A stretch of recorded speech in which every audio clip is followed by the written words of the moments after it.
அஸ்ஸலாமு அலைக்கும் வரஹமத்துல்லாஹி வபரகாத்துஹு. அல்லாவின் ரஹமத் எப்போதும் கிடைக்க நமது நன்மைகளை பாதுகாக்க இஸ்லாம் வழி சொல்கிறது.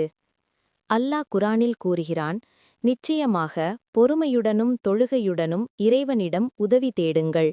சூரத்துல் பக்கரா 153. இது எப்போதும் பொருந்தும். நபிகள் நாயகம் ஸல்லல்லாஹு அலைஹி வஸல்லம் அவர்கள் கூறினார்கள், அல்லாவுக்கு மிகவும் விருப்பமான செயல் எது தொடர்ச்சியாக சிறிய அளவில் இருந்தாலும் செய்யப்படுகிறதோ அதுவாகும். புகாரி. ரமலானில் செய்த நன்மைகள் தொடர்ச்சியாக செய்வது. சில எளிய வழிகள். நோன்பு. ஷவ்வால் மாத 6 நோன்புகள் அல்லது ஒவ்வொரு மாதமும் 13, 14, 15ஆம் தேதிகளில் நோன்பு. குரான். ஒரு நாளைக்கு 10 நிமிடமேனும் குரான் ஓதுவது.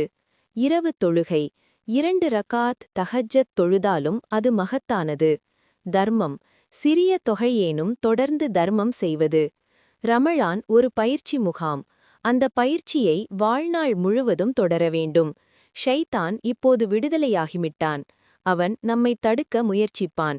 எனவே நமது நன்மைகளை பாதுகாக்க உறுதியெடுப்போம்.